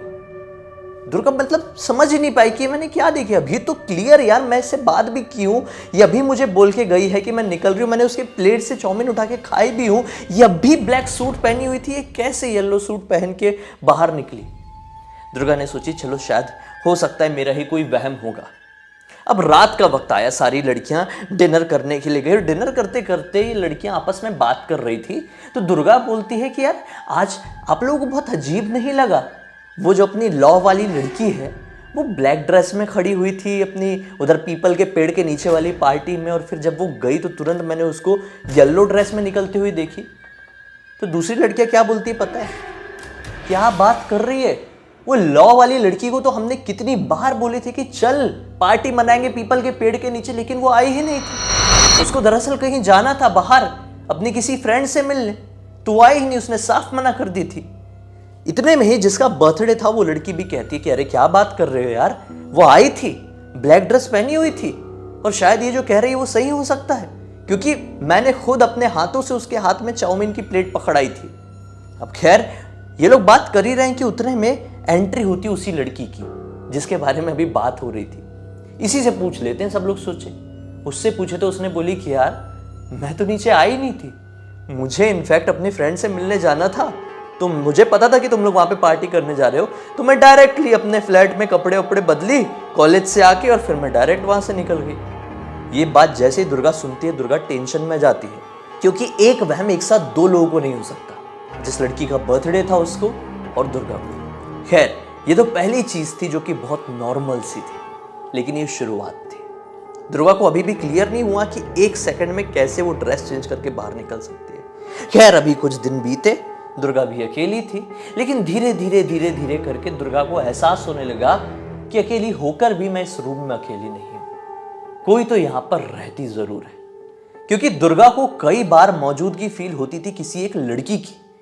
कई बार जब वो सो के उठती थी तो ये पाती थी कि उसकी पूरी बॉडी में ना, मेरे तो गूज़बम्स आ रहे हैं अभी भी लिटरली, उसकी पूरी बॉडी में स्क्रैच मार के जैसे किसी लड़की नाखून मारी हो, उसकी पूरी बॉडी में ऐसे नाखून मिलते थे। दुर्गा घबराती नहीं थी, बल्कि अब उसकी आदत हो गई थी। जब भी वो कॉलेज के लिए निकलती थी वो बोलती थी कि मैं कॉलेज जा रही हूं, लौट के आऊंगी इतने इतने बजे, और हो सके तो किसी भी तरह की मुझे परेशानी मत देना, मैं इस घर का रेंट दे रही हूं, तुम भी यहाँ रहो मैं भी यहाँ रह रही हूं, बस मुझे परेशान मत करना, मुझे तुमसे कोई परेशानी नहीं है।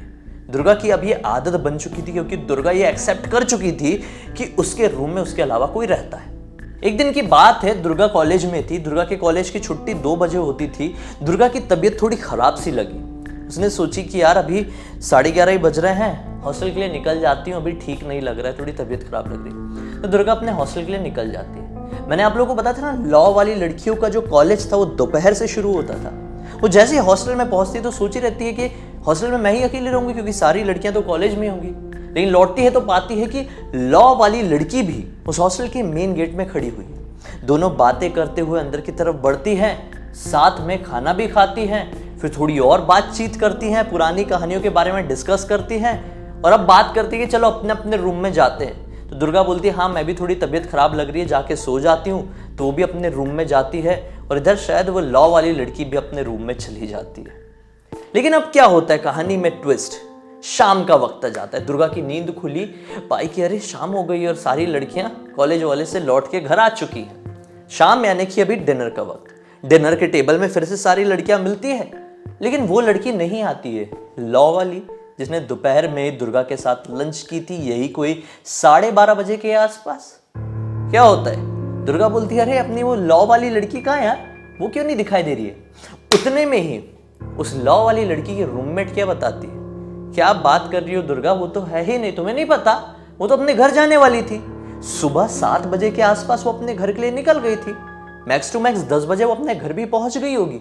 दुर्गा बोलती तुम कैसी बात कर रही हो, मैं कॉलेज से 12 बजे के आसपास जब घर आई तो वो नीचे मेन गेट में खड़ी हुई थी, हम लोग साथ में एंटर किए हैं, खाना खाए हैं, बहुत सारी बातचीत की, अपने अपने रूम में गए, सोए हैं, तुम कैसी बात कर रही हो। उतने में ही उसके रूममेट ने उस लॉ वाली लड़की को फोन लगा दिया और स्पीकर में ऑन, मतलब डायरेक्ट स्पीकर। बोली कहाँ है, तो वो लड़की उधर से बोलती है मैं तो अपने घर पहुंच गई यार 10 बजे के आसपास।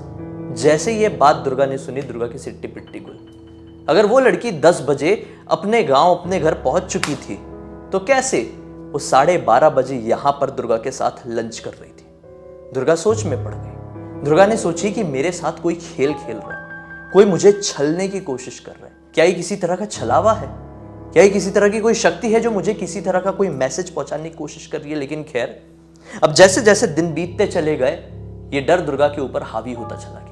कई बार आधी रात में उसकी नींद खुलती थी तो वो ये पाती थी कि उसके रूम में वहां कहीं साइड में एक खाली चेयर में एक लड़की बैठी हुई है, सर में कंबल डाल के। दुर्गा घबराने लगी। अब ये चीज उसको डर के इस लेवल पर लेकर आ गई कि दुर्गा ने डिसाइड कर ली कि अब इस पीजी को छोड़कर मुझे कहीं और सेटल होना है। लेकिन जब भी वो इस बारे में दिमाग में सोचती, उसे एकदम गंदे गंदे सपने आते और ऐसा फील होता कि शायद वो लड़की जो यहां पर है वो मुझे मार डालेगी, शायद वो आत्मा मुझे खत्म कर देगी। इसलिए दुर्गा ये दिमाग में आने ही नहीं देती थी। जब कभी भी डर उसके ऊपर हावी होता था, वो अपनी किसी फ्रेंड के घर पर चली जाती थी। लेकिन वहां पर भी दुर्गा आराम से नहीं रह पाती थी। जब भी उस रात को वहां पर वो सोती थी तो मानो कि वो शक्ति उस हॉस्टल से दुर्गा के साथ साथ उस शहर उस घर में भी आ जाती और दुर्गा को चैन की नींद सोने ही नहीं देती। कभी बाल खींच के उठा देती, कभी जोरों के नाखून मारती, कभी उसे बिस्तर से खींच के गिरा देती। ऐसी ऐसी हरकतें हावी होती चली गई। अब जैसे तैसे करके दुर्गा का 3rd ईयर आ गया। लेकिन 3rd ईयर में सिचुएशन ये हो गई कि अब दुर्गा अपने रूम में जाने से घबराने लगी थी। लेकिन किस्मत से इतने सालों बाद दुर्गा के पास एक रूममेट आई। लेकिन वो रूममेट रात में सो नहीं पाती थी। दुर्गा उससे कारण पूछती थी तो वो ये बताती थी कि मैं सो नहीं पाती और जब भी सोने की कोशिश करती हूँ मुझे किसी की कोई आवाज आती है, आंख खोल के देखने की कोशिश करती हूँ तो क्या पाती हूँ कि सामने जो चेयर है वहां पर एक लड़की बैठी हुई है। उसकी बॉडी में भी इस तरह के स्क्रैच मार्क्स थे। 1 महीने के अंदर उस लड़की ने भी ये फ्लैट खाली कर दिया। अब उसके बाद जैसे तैसे करके दुर्गा ने सोची कि अब मैं यहाँ पर नहीं रह पाऊंगी, थोड़ा ज्यादा हो रहा है। दुर्गा ने ये सारी बात अपनी फैमिली वालों को बता दी। आखिरकार दुर्गा के नाना नानी यहाँ पर आ गए। तो 2 बेड थे, एक बेड में दुर्गा सोती थी और एक बेड में नाना नानी सोते थे। सोए नींद लगी ही थी कि किसी ने जोर का दरवाजा नॉक किया। अचानक से सबकी नींद खुली, दुर्गा और नाना नानी की। बाहर तुरंत निकल के देखे तो बाहर ऊपर से नीचे तक कोई भी नहीं था। अगले दिन नाना ने उस घर के ओनर से बात की, बोले आप पूजा वूजा कराओ इस घर में, कोई बड़ी परेशानी है। मैंने खुद एक्सपीरियंस किया, मुझे महसूस हो रहा है, इतनी उम्र हो चुकी है, मुझे समझ में आ रहा है कि यहाँ पे कोई बुरी शक्ति का साया है। अंकल ने बोले ठीक है हम कुछ करते हैं। अब नाना नानी को इसने समझाई कि देखो नाना नानी, अभी लड़कियां आ चुकी है आजू बाजू वाली, अब घबराने की कोई बात नहीं और मेरा ये आखिरी सेमेस्टर बचा हुआ है तो आप लोग चले जाओ। नाना नानी बड़ी मुश्किल से अपने घर पर लौटे और ये वहां पर रही। पता नहीं अंकल ने उस दिन कौन से पंडित को बुलाए थे, किस तरह की पूजा कराए थे, कुछ समझ में नहीं आया। बस उस दिन के बाद से गतिविधियां और भी पूरी तरह से बढ़ने लगी। एग्जाम देती है और वापस लौटती है और बोलती है कि देख तू जो कुछ भी है, मैं भी कुछ दिनों के लिए घर जा रही हूँ, वापस आके यहीं पर रहूंगी, तू मेरे साथ मत आना। दुर्गा घर जाती है, घर से अपने मामा से बात करती है जो कि उसके हॉस्टल से कुछ ही दूरी पर रहते थे। मामा उसके साथ वहां पर आते हैं, सारा सामान वामान पैक करते हैं और ये लोग उस दिन वहां से निकल जाते हैं। किस्मत अच्छी है दुर्गा की, या फिर जो कुछ भी कह लो, कैसा भी कह लो, अब ये घटना उसके साथ रिपीट नहीं हुई। क्यों रिपीट नहीं हुई? क्या इसका यही कारण है कि दुर्गा ने उस फ्लैट, उस पीजी को खाली करने से पहले ये बोली थी कि मैं लौटकर यहीं पर आऊंगी और यहीं पर रहूंगी, तू मेरे पीछे पीछे मत आना। क्या वो शक्ति अभी भी दुर्गा का उसी फ्लैट में इंतजार कर रही है? पता नहीं।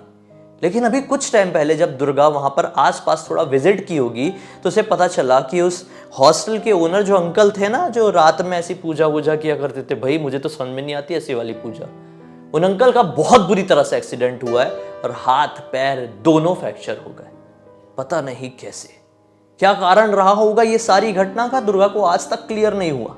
क्यों उन 10 लड़कियों में से दुर्गा को ही इन घटनाओं के लिए चुना गया और क्यों वो लॉ वाली जो स्टूडेंट थी उसी के रूप में ये सारे खिलवाड़ होते थे, इनका जवाब भी आज तक दुर्गा को नहीं मिला है। लेकिन मुझे क्या लगता है, एक बात बताऊं, देखिए मैं अपने वीडियो के जरिए नो ऑफेंस, किसी को नीचा दिखाने, किसी को गलत बोलने की कोशिश नहीं कर रहा हूं, लेकिन मुझे ऐसा लगता है कि शायद उस हॉस्टल की दीवारों ने कुछ ऐसा देखा था जो कि बहुत ही ज्यादा मनहूस और बहुत ही ज्यादा बुरा और घटिया था। शायद वो यादें आज भी वहां के दीवारों में ताजा है। शायद उस हॉस्टल में कुछ तो ऐसी घटना हुई थी जो वहां के लोग छिपाने की कोशिश कर रहे थे, जो शायद ओनर ने छिपाने की कोशिश किए थे। शायद ओनर के साथ भी कोई घटनाएं होती थी, तभी वो ऐसी रात रात में पूजा किया करते थे। शायद ऐसा भी हो सकता है कि ओनर की इस तरह की पूजा करने के कारण ही वहां पर कुछ घटनाएं होती थी, क्योंकि रात में कौन सी पूजा होती इस तरह से जो दिन में नहीं होती, मुझे समझ में नहीं आता भाई। क्योंकि मेरे साथ जो घटना होती थी उनका भी रिलेशन रात में की गई ही पूजा से होता था। इसे पूजा कहें या क्या कहें मुझे मालूम नहीं, लेकिन कुछ ऐसी विद्याएं हैं जिसकी साधना रात के वक्त ही की जाती है और फिर घटनाएं जुड़ जाती है उस पर्टिकुलर जगह से, क्योंकि मैंने तो इसी तरह कुछ एक्सपीरियंस किया। आप लोगों की क्या राय है कमेंट सेक्शन में जरूर बताइए। मुझे भी और दुर्गा को भी आपकी राय का इंतजार रहेगा। फियर फाइल्स की एक्ट्रेस के साथ बीता सचमुच का ऐसा डरा देने वाला किस्सा जिसे आज भी वो याद करती है तो ऊपर से नीचे तक कांप जाती है। दोस्तों क्या आप लोग जानते हैं जिन जगहों पर ये हॉन्टेड सीरियल्स, मतलब भूतिया सीरियल्स, भूतिया फिल्म्स कई बार शूट होती है तो वो जगहें बहुत ज़्यादा अपने आप में भूतिया बन जाती है, या फिर इसका उल्टा कह लो, जो जगहें भूतिया होती है वहाँ पर अक्सर इस तरह के प्रोजेक्ट्स को शूट किया जाता है एक रियलिस्टिक फील देने के लिए। क्योंकि जब हम कहीं पर शूट कर रहे होते हैं ना तो वहाँ पे क्या होता है कि हमें उस तरह की वाइब्स बहुत ज़्यादा मात्रा में क्रिएट करनी होती है ताकि वो बिल्कुल रियल फील दे। और जब किसी तरह की वाइब कहीं पर क्रिएट हो जाती है तो वहाँ पर उस तरह की एनर्जी सचमुच में अट्रैक्ट होने लगती है। तो फियर फाइल्स जैसा एक सीरियल, जिसे लोग सत्य घटनाओं पर आधारित एक सीरियल मानते थे, ऐसा मानते थे कि ये वैसा सीरियल है जिसमें बिल्कुल सच्ची घटनाएं बताई जाती है, तो मतलब वहाँ की वाइब्स तो बहुत ज़्यादा स्ट्रांग और रियल होगी। तो मतलब वहाँ पर बहुत ज़्यादा चांसेस होते थे कि उल्टे सीधे भूतिया किस्सा वहाँ पर घट जाए। पहले भी कुछ वीडियो लेकर आ चुका हूँ जहाँ पर फियर फाइल के सेट के बारे में आप लोगों को जानकारी मिली, लेकिन आज के इस वीडियो में आप सभी लोगों के सामने फियर फाइल की एक्ट्रेस के साथ बीता हुआ ऐसा डरावना किस्सा लेकर आया हूँ जिसे आप लोग सुनकर क्या ही बोलेंगे दोस्तों। दरअसल ये वाकया है आज से तकरीबन 9 से 10 साल पहले का, जब फियर फाइल्स शायद नया शुरू हुआ ही था। फियर फाइल्स का पहला सीजन ही था और ये पूरे की पूरा वाकया सबसे पहले मैं बता दूं, सरोजनी नाम की लड़की ने मुझे इंस्टाग्राम में लिंक भेजी है। जो वाकया उसकी रिलेटिव यानी उसकी आंटी के साथ ही बीता था। सरोजनी की आंटी जो कि पेशे से एक एक्ट्रेस ही थी, अपने हस्बैंड के साथ पुणे से मुंबई कुछ समय पहले शिफ्ट हुई थी। मुंबई शिफ्ट होने के बाद उन्हें रेगुलर काम मिलना शुरू भी हो गया था। इनके जो हस्बैंड थे वो अपना एक बिजनेस किया करते थे, जिस बिजनेस के चलते उनको कई बार मुंबई से पुणे, पुणे से दिल्ली, दिल्ली से चेन्नई, यहाँ सब आना जाना रहता था। अभी फिलहाल में जब ये मुंबई में अपने एक नए फ्लैट में शिफ्ट हुई थी तो ये थोड़ा थोड़ा काम कर ही रही थी, लेकिन उस समय ये फियर फाइल्स नाम का सीरियल काफ़ी ज़्यादा हिट हुआ था। ये जब भी टीवी में देखती थी तो सोचती थी यार ये सीरियल में मुझे एक्टिंग करना है, मज़ा आएगा, कुछ भूतिया एक्टिविटी फील होगी, कुछ ऐसे मतलब ऐसा कुछ दिखाने को मिलेगा ऑडियंस को जिस तरह का कुछ मैंने आज तक दिखा ही नहीं हूँ, जिस तरह की एक्टिंग मेरी ऑडियंस ने नहीं देखी है। वो काफ़ी ज़्यादा एक्साइट हो जाती थी जब वो सीरियल टीवी पर शुरू होता था, तो वो अक्सर अपने हस्बैंड से यही बात किया करती थी। अब यहाँ पर क्या हुआ, मुंबई में जहाँ पर वो शिफ्ट हुई थी उसके ही थोड़ा मतलब 15-20 किलोमीटर दूर पर उनकी एक फ्रेंड भी शिफ्ट हुई जो भी पेशे से एक्ट्रेस ही थी, लेकिन उनको ज़्यादा काम नहीं मिल पा रहा था, लेकिन सरोजनी की आंटी को अच्छा काम मिल रहा था। अब एक बार की बात है, जो अंकल थे सरोजनी के मतलब उनके हस्बैंड, उनको किसी काम से पुणे जाना पड़ा। पुणे जाना तो पड़ गया, ये यहाँ पर अकेली रह गई। अब जिस दिन वो घर से निकले हैं उसी दिन की रात में इनको फियर फाइल के सेट से कास्टिंग डायरेक्टर से फ़ोन आता है और कहता है कि आपका सिलेक्शन इसमें एक बेहतरीन कैरेक्टर के लिए हो गया है। तो ये लीड नहीं है, लेकिन एक इतना कमाल का कैरेक्टर है जो आपको निभाने में बहुत ज़्यादा मज़ा आएगा। ये कैरेक्टर सचमुच में बहुत ज़्यादा स्ट्रांग था। वो ज़्यादा सोचती नहीं है, स्टोरी सुनने के बाद कैरेक्टर को हाँ कर देती है। जो उनके हस्बैंड थे वो अपनी तकरीबन 10 दिन के ट्रिप के लिए पुणे गए हुए थे, बिजनेस ट्रिप थी। तो ये खुश थी कि अब वो बाहर हैं, मैं अपना शूटिंग कर रही हूँ। ये शूटिंग करने जाती है, वहाँ की कहानी बहुत ज़्यादा अमेजिंग थी, इंटरेस्टिंग थी। और इस कहानी में जो चुड़ैल दिखाई जा रही थी वो चुड़ैल दिखने में काफ़ी ज़्यादा खौफनाक थी। जिस चुड़ैल का हुलिया बिल्कुल मतलब ऐसा लगता था कि एक सचमुच की भूत सामने आकर खड़े हो गई है। जब वो रात में वो लोग फिल्म सिटी पर शूट कर रहे होते थे तो कई बार उस चुड़ैल को तो फिल्म सेट वाले लोग ही देखकर डर जाते थे। तो सोचो ऐसे एक्टर्स की क्या हालत होती होगी जो नॉर्मल है, मतलब एक्टर्स भी तो नॉर्मल लोग ही होते हैं ना, उनके सामने वो साथ में खड़े होकर सीन कर रही हो तो कितना ज़्यादा डरावना फील देता होगा। अब शूट करते करते 3 दिन बीत चुके थे और वो 3 दिनों में वो चुड़ैल का जो छवि है ना इनके दिमाग में बिल्कुल छप चुकी थी। मानो उस चुड़ैल का हुलिया कुछ ऐसा था कि आधी जली हुई थी, हरे रंग की साड़ी पहनती थी, हरे रंग की चूड़ियाँ पहनती थी, मतलब उसका पूरा गेटअप जो था वो हरे रंग का था। और जब वो हंसती थी ना तो काफ़ी ज़्यादा डरावनी दिखती थी। उसका मतलब रियल में फेस ही वो ऐसा बनाती थी। वो अमेजिंग एक्ट्रेस थी जो चुड़ैल बनी थी कि उसको देखकर कोई भी डर जाए। शूट करते करते 3 दिन हो गया था और 3 दिनों में वो सचमुच में उस औरत से डरने लगी थी जो चुड़ैल बनी थी। खैर ये तो हो गया पूरा डिस्क्रिप्शन की शूटिंग पर क्या हुआ। अब क्या होता है, शूटिंग का आखिरी दिन था, चौथा दिन था, 4 दिन में एक एपिसोड अप्रॉक्स खत्म हो ही जाता था। तो ये आखिरी दिन शूट कर ही रही थी कि इनकी फ्रेंड का इनको फ़ोन आता है और बोलती है कि यार मुझे आए हुए मुंबई में शिफ्ट हुए इतने दिन हो गए, अब तू काम करने लगी तो ऐसा करेगी मुझसे नहीं मिलेगी। ये बोलते हैं नहीं नहीं ऐसी कोई बात नहीं है, और इनफैक्ट आज तो मेरा फियर फाइल्स मतलब मेरे फेवरेट सीरियल से मेरा शूट कंप्लीट हुआ है, तो मैं तेरे घर आऊँगी और हम लोग साथ में ही डिनर करेंगे, तो टेंशन मत ले, मेरे हस्बैंड भी घर पर नहीं है। तो फ्रेंड भी सुनती है तो खुश हो जाती है और ये भी काफ़ी ज़्यादा एक्साइटेड थी कि मैं अपने फ्रेंड के घर जाऊँगी और हम लोग बढ़िया डिनर विनर करेंगे और फिर रात में आराम से घर चली जाऊँगी। आज इनका पैकअप इनके सेट से शाम के 6 साढ़े 6 बजे हो जाता है और 6 साढ़े 6 बजे करीब ये फिल्म सिटी से निकल जाती है। फिल्म सिटी से उनके घर था, मतलब उनकी जो फ्रेंड का घर था वहाँ से जो डिस्टेंस था वो तकरीबन 1 घंटे का था, क्योंकि ट्रैफिक बहुत ज़्यादा था। वो 1 घंटे का ट्रैवल कर कर वहाँ पर पहुँच जाती है, कैब से ही जाती है और अपने फ्रेंड से मिलती है, काफ़ी खुश होती, बातचीत करती, साथ में डिनर करते और पता ही नहीं चलता है कब रात के 11 बज जाते हैं। अब जैसे ही वो टाइम नोटिस करती है, अरे 11 बज गए यार, अभी जाना है मुझे, नहीं तो फिर गड़बड़ हो जाएगी, फिर सुबह जल्दी नींद नहीं खुलेगी और फिर घर का कुछ काम भी होगा, कहीं मीटिंग में जाना पड़ गया तो दिक्कत हो जाएगी, तो मैं निकलती हूँ। फ्रेंड भी कहती है कि हाँ हाँ ठीक है आप निकल जाओ, आप शूटिंग से भी बहुत ज़्यादा थक गई होगी। तो वो के टाटा बाय बाय करती है और कैब बुक करती हैं और अपनी फ्रेंड के घर से कैब में बैठ के निकल जाती है। अब जहाँ पर उनका घर था, मतलब सरोजनी की आंटी का, जो कि अभी शूटिंग से अपने फ्रेंड के घर से लौटकर अपने घर आ रही थी, वो घर ना थोड़े अंदर के इलाके में था, जहां से ना मतलब गाड़ी को यू टर्न मारने की जगह नहीं मिलती थी। कोई भी अगर 4 व्हीलर जाती थी तो मुश्किल होता था। मतलब अब एक कैब जो वो बुक करके आई थी, तो कैब वाला क्या करता है, उनको मेन जगह पर ही उतार देता है, मेन रास्ते पर, मेन रोड जैसे में उतार देता है और कहता है कि आप चली जाइए। तो वो भी सोचते हैं कि हाँ अभी तो खाली 2-3 मिनट का वॉकिंग है, इसमें कौन सी बड़ी बात हो गई, मैं चली जाती हूँ। कैब वाला वापस से यूटर्न मार के निकल जाता है। ये कैब से उतर के अपने घर तक जा ही रही थी कि इनके घर से लगभग 50 मीटर पहले एक कचरे का डब्बा रखा हुआ था, जहाँ पर लोग कचरा वचरा फेंकते ना सोसाइटी के। वो वहाँ पर जैसे ही जब वो आगे बढ़ती है, ध्यान से देखती है, तो क्या पाती है, वो कचरे के डब्बे के पीछे एक औरत खड़ी हुई, जिस औरत का हुलिया हूबहू उसी फियर फाइल के सेट की चुड़ैल से मिलता जुलता था, जिसके साथ वो शूटिंग करके लौट रही थी। पिछले 3-4 दिन से लगातार जिसके साथ वो शूटिंग कर रही थी, वो सेम टू सेम चुड़ैल यहां सामने आकर खड़ी थी।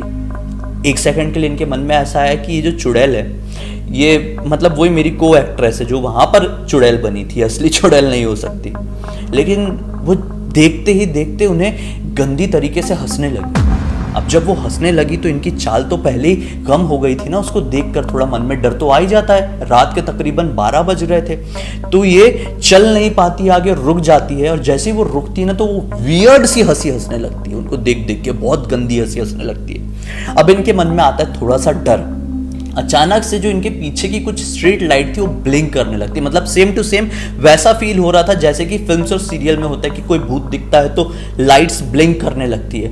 ये थोड़ा घबरा जाती है, ये सोचती है कि यार ये पक्का वो मेरी को एक्ट्रेस है, मेरे साथ मजाक कर रही है, क्योंकि इसको पता है मैं इसके साथ शूट करने से डरती थी, तो ये मेरे घर पे आ गई है और अभी मेरा मजा लेने की कोशिश कर रही है। तो ये ऐसा करके सोच के आगे बढ़ने ही वाली थी कि अचानक से क्या पाती है कि वो जो चुड़ैल ना जो सामने खड़ी थी, हरी साड़ी, हरी चूड़ियां और जला मुंह लेकर, उसका जो निचला हिस्सा था बॉडी का, मतलब पैर वाला हिस्सा, उसके ऊपरी हिस्से को छोड़कर आगे आने लगता है। जैसे ही वो ये नोटिस करती, उनकी मानो सिट्टी पिट्टी गुल, मानो आधा हिस्सा यहीं पर खड़ा है और आधा हिस्सा जो पैर वाला है वो आगे बढ़ते जा रहा है। और वियर्ड सी हंसी तो बढ़ती ही जा रही है, बढ़ती ही जा रही है। आसपास एक दो लोग आते जाते दिखाई दे रहे थे, लेकिन हैरान होने वाली बात यह थी कि कोई उसको नोटिस नहीं कर पा रहा था।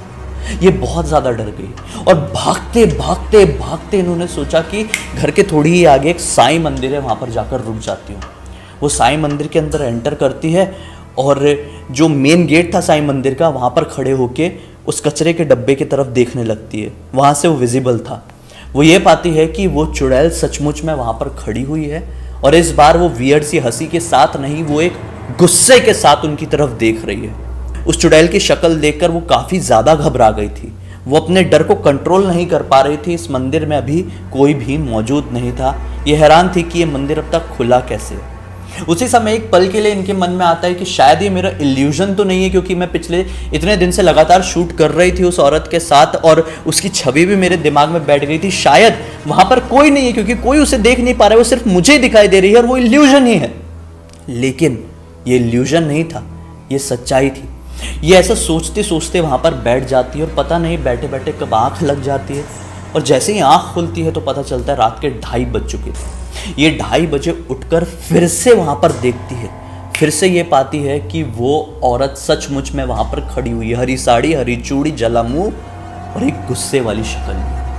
अब ये इल्यूजन क्यों नहीं हो सकता, मैंने क्यों बोला, क्योंकि अगर ये इल्यूजन होता तो कुछ पलों में टूट जाता।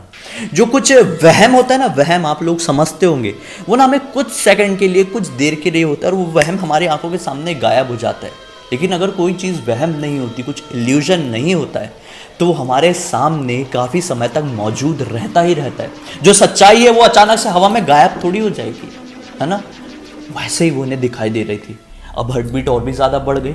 ये जानती थी अगर मैं घर जाऊंगी तो ये मुझे छोड़ेगी नहीं रास्ते में, और अगर मैं जा भी कहाँ सकती हूँ, मेरे पास यही चाह रहा है। और पता नहीं ये मंदिर खुला कैसे अब तक। ये छोटा सा साईं मंदिर था। ये पूरी रात वहीं पर बिताती है और सुबह के 6:30 करीब बजते हैं। 6:30 बजे करीब ऐसा लगा था कि बाहर हलचल शुरू हो गई है। ये अचानक से उठी और सोची कि यार कोई मंदिर के अंदर आ गया तो मुझे कुछ गलत चोर वोर ना समझ ले। ये उठ के जैसे ही बाहर निकल कर देखती है तो हल्की हल्की रोशनी आ रही थी। अब सूर्योदय होने वाला था और उस कचरे के ढेर के पास, कचरे के डब्बे के पास कोई ऐसी औरत खड़ी हुई दिखाई नहीं दे रही थी। अगर ये इल्यूजन था तो क्यों 2:30 बजे तक इल्यूजन हुआ और 6:30 बजे इल्यूजन गायब हो गया, ये समझ नहीं पाई। और ये फाइनली अपने घर गई और किस्मत से 2 दिन बाद इनके हस्बैंड वापस आए, 2-3 दिन बाद, और उनसे जब ये सारी बात बताई तो ये भी काफ़ी ज़्यादा हैरान हुए, क्योंकि उनके हस्बैंड ने भी सपने में कुछ ऐसा ही देखे थे।